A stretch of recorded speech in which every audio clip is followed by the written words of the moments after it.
прошлой программе я говорил о вере. Потому что если есть что-то, что я хотел бы, я не могу это сделать, но Святой Дух может. Что я хотел бы передать вам, это то, что Бог хочет, чтобы вы жили верой. 2 Коринфянам 4:13 говорит о духе веры, о том, что у нас есть дух веры. В прошлой программе я говорил о том, что когда человек, например, заходит в какую-то комнату, он несет с собой присутствие, и Бог хочет, чтобы ты развивал в твоей жизни присутствие Святого Духа. Некоторые христиане истолковывают это очень религиозно, что заходишь в комнату вот такой вот, что-то среднее между Кэтрин Кульман и Бенни Хинном. Но Святой Дух, Он не святое привидение какое-то. Он очень естественный, но проявляется в сверхъестественных вещах. Можешь себе представить, чтобы Даниил утром вплывал вот так в зал Навуходоносора? Нет, он вел себя как государственный деятель. Авраам танцевал по пустыне. Что я пытаюсь объяснить? Самсон уж точно не танцевал. Он, конечно, время проводил хорошо. Для этого не обязательно танцевать. Просто убей пару филистимлян, и будет очень хорошо. Что я пытаюсь объяснить? Посмотри, люди все такие разные по натуре, по характеру. Один человек может быть медлительный, и у него лишний вес. Другой человек так художник. Третий — бухгалтер. Люди самые разные. И обычно люди с определенным складом души не понимают людей с другим складом души. Он не понимает, почему тот человек реагирует не так, как я. Вера выше всего этого. Она за пределами этого. Возьми самого скучного бухгалтера, которого только можешь себе вообразить. Вот такого. Наполни его духом веры. Это не значит, что он станет вот так ходить все время. Серьезно говорю. Серьезно. Он, может быть, останется внешне таким же, каким был. Ты думаешь, что он скучный, но ты не скучный, если ты наполнен Богом. Бог не создал тебя сухим и пыльным. Когда дух веры сходит на человека, ты в каком-то смысле выходишь за рамки своей индивидуальности. И ты знаешь, что это не он, не его интеллект. Конечно, Бог любит интеллект. Он вложил его, и Он хочет, чтобы ты им пользовался, по крайней мере, иногда. Так что дело не во всех этих вещах. Но есть что-то выше всех этих вещей. Что-то большее, когда ты доходишь до границ своей личности, когда горы очень высокие, и ты знаешь, что-то внутри тебя поднимается и говорит: Бог позаботится об этом. Бог здесь сотворит настоящее полновесное чудо. Об этом я и говорю. Что Бог хочет, чтобы это было у тебя в твоей жизни. Откроем Евреям 11 главу.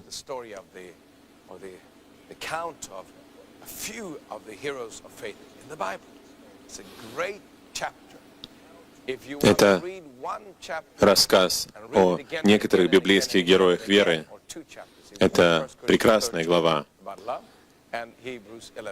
Если хочешь знать, какую главу или каких две главы нужно перечитывать снова, снова и снова, это 1 Коринфянам 13 о вере и Евреям 11 о вере. Если тебя возьмут в тюрьму и отнимут Библию, то вырви оттуда две страницы, 1 Коринфянам 13 и Евреям 11. Лучше запомнить наизусть, потому что тогда твою Библию у тебя не отнимут. Аминь. Ты говоришь, у нас таких проблем нет. Библию у нас не отнимут. Ты не знаешь, что будет в будущем. Заложи внутрь себя как можно больше. Итак, Евреям 11 глава, стих 6, это великий стих, где говорится, что без веры Богу угодить невозможно. Ты хочешь угождать Богу? Смотри, что написано. Без веры угодить Богу невозможно. 11 глава Евреям, 6 стих.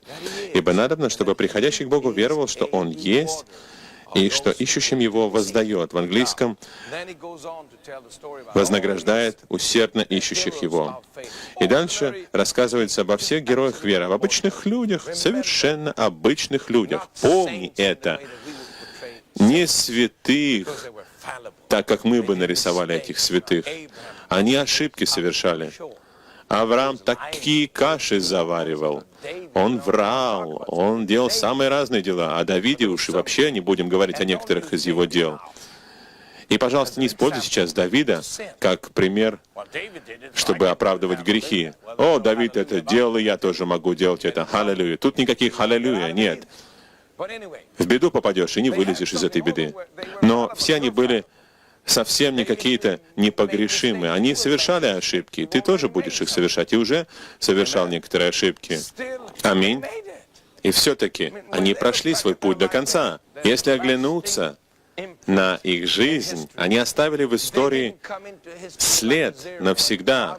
Не так, что вошли нулем в историю и вышли нулями. Мы до сих пор знаем о них. Когда на небо придем, еще больше о них узнаем, о том, что они сделали. Это удивительно. И, конечно, таких людей миллионы, которые родились свыше, имеют такой же дух.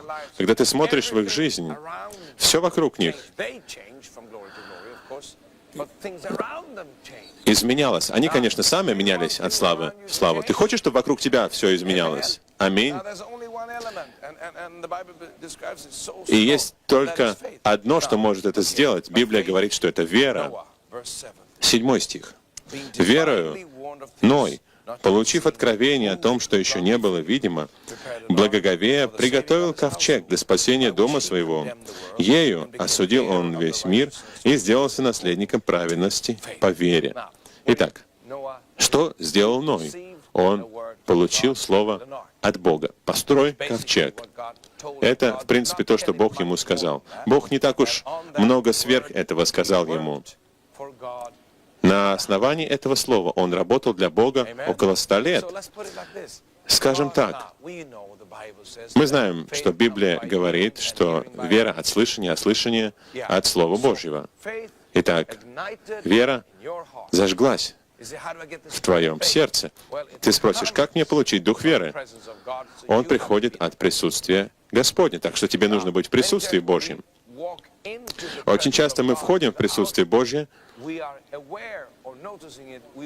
не замечая, как мы попадаем в осуждение. Что-то есть в нас, что откликается на присутствие Божье и вызовет в тебе осуждение. Тебе нужно, конечно, разобраться с какими-то грехами в твоей жизни. И когда ты входишь в присутствие Божье, ты станешь сознавать те грехи, которых ты раньше даже не чувствовал до того, как ты вошел в Его присутствие. Ты когда-нибудь замечал это?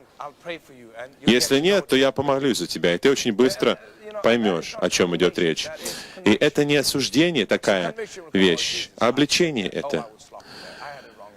Ты придешь к Иисусу и вспомнишь: «О, Иисус, я вот это неправильно сказал, и вот тут я был неряшлив». Такие вещи как можно быстрее выбрось из своей жизни.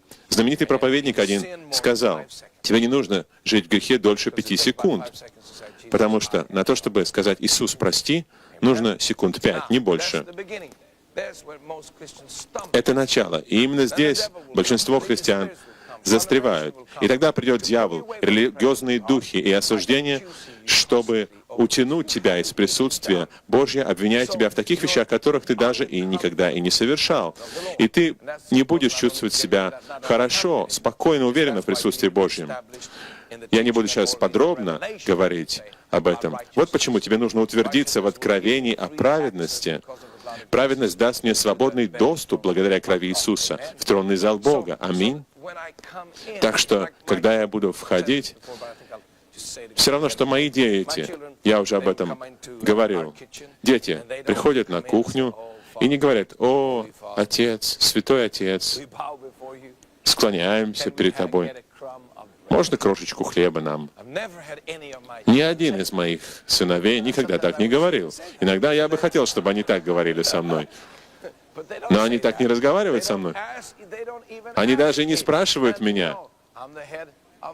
А я ведь глава дома. Они маму спрашивают. А меня не спрашивают вообще. Идут сразу к холодильнику и сразу берут то, что там лежит. И сегодня утром у нас не было сыра. Не потому, что денег на сыр нет. Нет, есть деньги. Но позавчера они весь сыр съели. Спрашиваешь, где сыр? Они так облизывают губы. Кончился. Нет никакого осуждения тем, которые живут в моем доме. Аминь. Сыр ведь все равно там лежал для них. Я не знаю, сколько раз я говорил жене, когда все это покупаешь, прячь все это.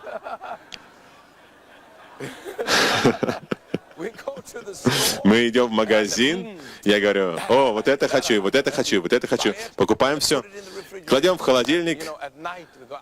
Вечером я сажусь, чтобы поесть не так уж много, просто немного перекусить. Чашечку чая выпить. И потом, боже мой, да куда все это подевалось? Все сумки пустые. А на втором этаже дома моего 3 довольных клиента. Все съели. Никакого осуждения. Никакого. И это происходило снова и снова. И я спрашивал, что вы с этой сумкой сделали? Мы съели. А вам нельзя было это есть? А мы не знали. Почему не положили в холодильник? Они меня переспрашивают. А то лежало в сумке, что лежало? Еда лежала. Вот мы ее и съели. Аминь. Так оно и должно быть. Мы не приходим с тобой в присутствие Божие такие, о, Боже, извини, извини, прости, прости. Конечно, если ты о чем-то сожалеешь, то нужно разобраться с этим. Это должно быть очищено кровью Иисусу. Но после этого ты добираешься до того, что в холодильнике лежит. Аминь. И без веры Богу угодить невозможно. Послушай. И если говорить очень просто, Богу нравится, когда ты идешь к холодильнику. Ты создан, чтобы подходить к холодильнику. У тебя же голод есть. Твое место в его доме. У тебя есть право открывать холодильник. И он считает, что что-то это странное, что ты не открываешь его холодильник. У меня 4. 3 живут со мной, детей. Они как слоны, эти 3 едят, потому что они подростки. Я стою в вере за еду.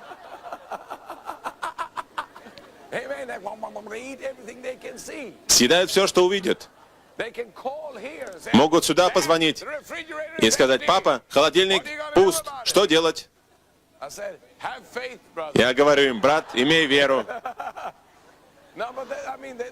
Они очень смелые в этой сфере. Они развили веру в этой сфере за годы своей жизни. Если я дома, и жена что-то сготовила, я наблюдаю за готовкой. Это означает, что я вхожу, смотрю, что на кухне происходит, потом выхожу оттуда.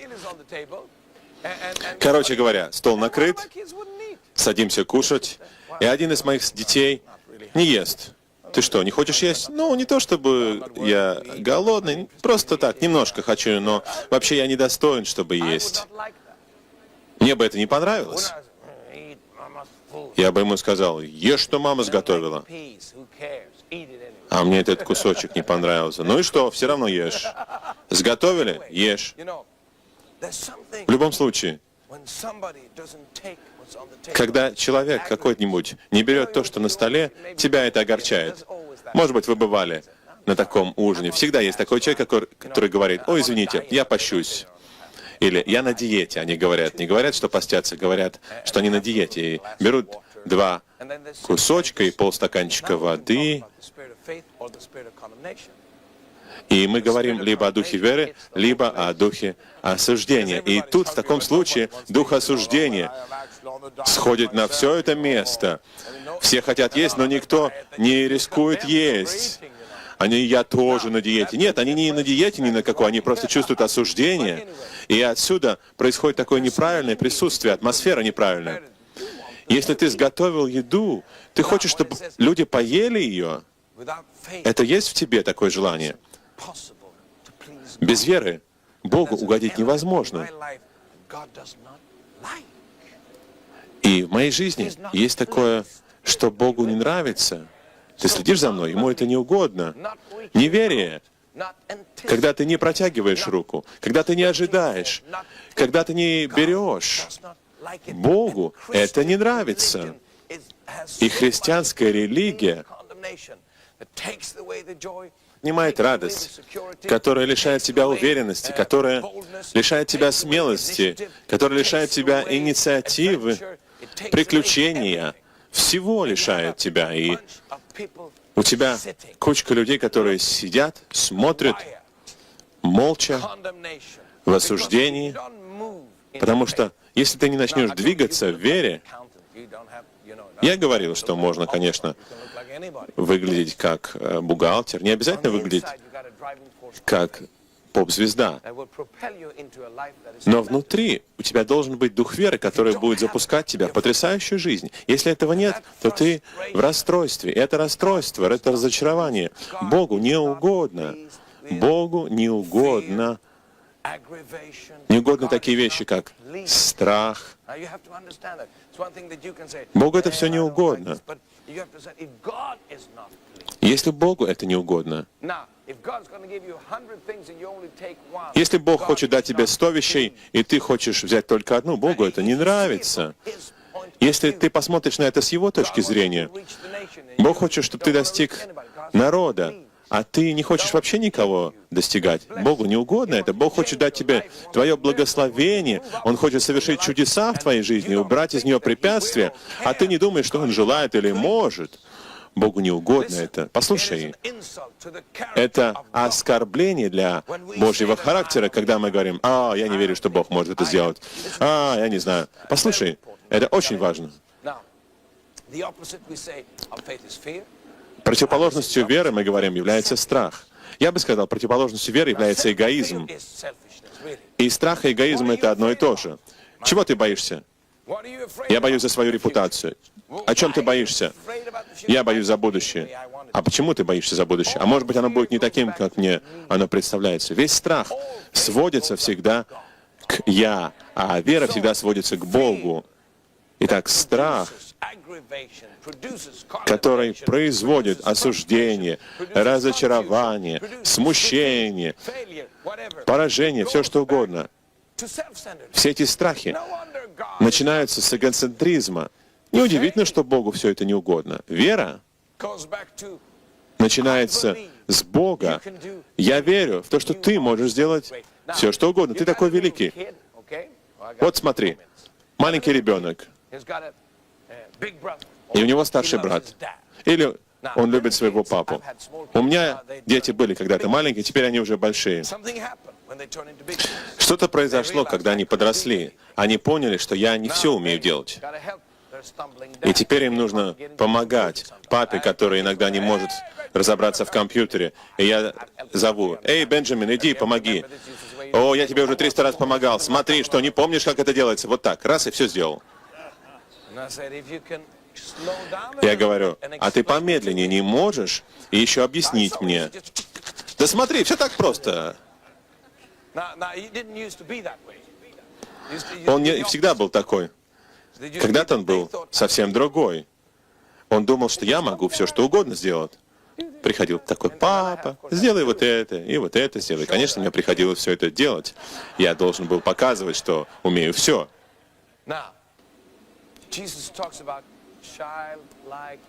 Иисус говорит о вере ребенка, да?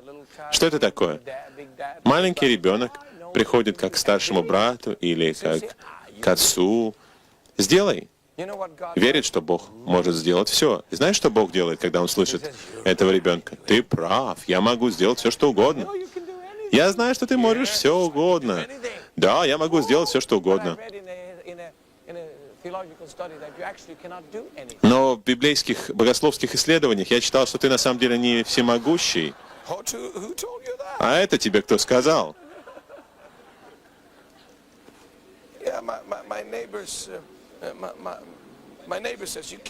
Мой сосед говорит, что ты не все можешь. Я все могу. Бог может сделать все. Вера угождает Ему. Понимаешь? Не живи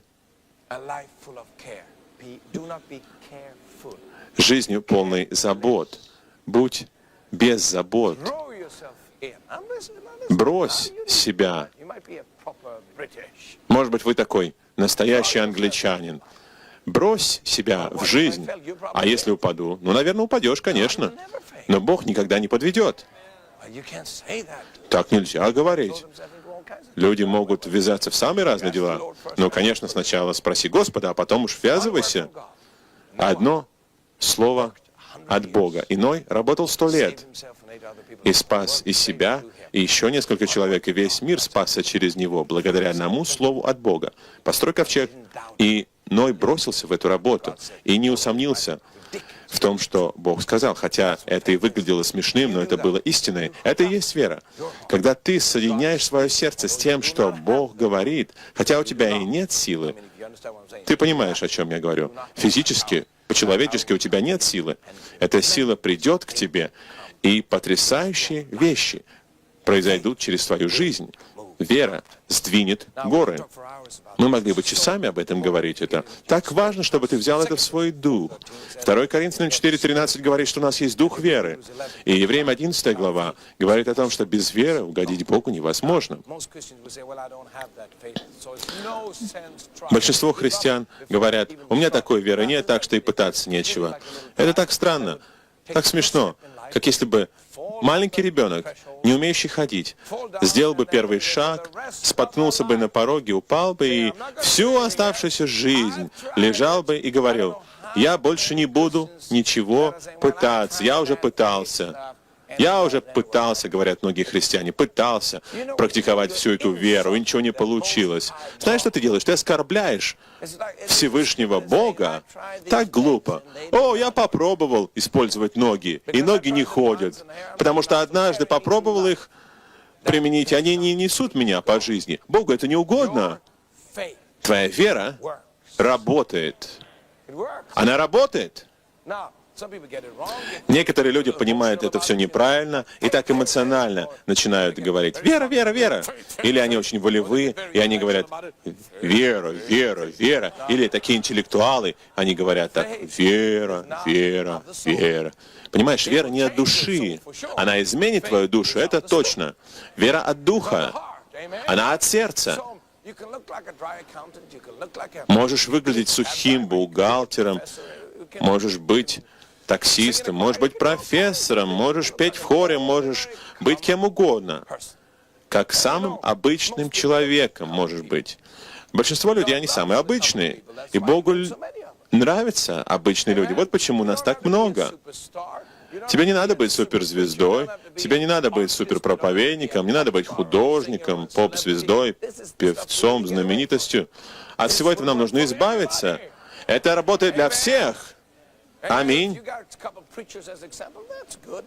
Но если у тебя есть пара проповедников, которые хорошие примеры, очень хорошо. Они тоже, правда, совершают ошибки. Но ты должен понять, что вера не для нескольких избранных, она для всех. Бог говорит, если ты доверяешь мне, а вера — это доверие, если ты слушаешься меня, вера — это также послушание. Если ты ходишь со мной, Евреям 11 очень ясно говорит об этом. Можешь прочитать. Начинается с Авеля, о том, что Авель принес жертву, угодную Богу. Жертва Каина была неугодной Богу. И есть также элемент такой в вере, который связан с жертвой. Ты должен чем-то пожертвовать, самим собой. Следуй за Иисусом, не за собой. Аминь. Енох, он ходил с Богом. В вере есть что-то, что дает тебе способность общаться с Ним. Не просто трудиться для Него или слушаться Его, но общаться с Ним, ходить с Ним, разговаривать с Ним. И, конечно, Ной, о котором мы уже говорили в прошлой программе, он работал для Бога, и Авраам слушался Бога. И вот о чем хочу сейчас говорить. Евреям 11, 8 стих. Бог говорит Аврааму: мне это так нравится, потому что это вышибет из тебя страх. Скажи: я не люблю страх. Я не хочу иметь страха. Я не хочу быть под контролем страха. Я хочу быть под контролем Святого Духа. Я имею дух веры. Не дух сомнений и не дух недостатка. Аминь. Ты попадешь в ситуации и обстоятельства, которые ты не сможешь контролировать. Послушай меня. Ты не сможешь их контролировать. Люди ведут себя не так, как ты думал, делают не те вещи, которых ты ожидал. Что будешь делать? Большинство людей попадают либо в депрессию, либо они под контролем всего этого оказываются. Отвергают людей или самих себя, или начинают пытаться все контролировать. Я сделаю так, чтобы это все работало, как я хочу. И ты расстраиваешься. Мир полон людей, которые либо в депрессии, либо они контролируют. Все это из-за страха, из-за неуверенности, из-за недостатка доверия. Я видел проповедников, помазанных проповедников, которые в своих областях, они двигаются очень сильно, но не живут жизнью верой. Конечно, они говорят о вере, но они не живут верой, они все время неуверены, нервничают. Бог не хочет, чтобы ты жил так. Это ад на земле. И Бог не хочет, чтобы ты жил так. Он хочет, чтобы ты был уверенный, чтобы ты был счастливый, чтобы тебе всегда было хорошо жить. Да! Он хочет, чтобы ты говорил: я не волнуюсь. Это не безразличие. Это значит иметь отношение доверия. Если ты женишься или если ты выходишь замуж, ты начинаешь доверять. А этот человек не такой, как ты себя представлял. Забудь эту мечту, эту картинку в своей голове. Ты вышла замуж за какого-то парня, который не такой, как ты рисовала. Разбей эту картину. Я слышал это так часто. О, я выйду за него замуж. Но мне не нравится, что он немножко полноватый. Но я это устрою. Ты это устроишь? О, да. Когда я замуж выйду, он изменится. Я хочу тебе добрую новость сказать, драгоценная сестра. Когда ты замуж за него выйдешь, ты изменишься, а не он. Аминь. Я тебе точно говорю. Не думай, что ты сумеешь контролировать все. Нет, не сможешь. Не надо расстраиваться. Радуйся. Доверяй Богу. Аминь. Бог приготовил жертву, и Бог сделает чудо. О чем я говорю? Я говорю об образе жизни. Я видел это так часто. О, если бы у меня был час, а есть-то всего несколько минут. Я видел этих нервных христиан, таких, которые пытаются понять все своей головой. Все время чуть-чуть о чем-то беспокоятся. Когда ты что-то говоришь, они не следят за тобой. Нервные, как будто нервный дух на них. Выйди из этого всего во имя Иисуса. Весь мир принадлежит тебе. Иисус на престоле, и дьявол поражен. Кровь действует. Обетование истинное. Аминь.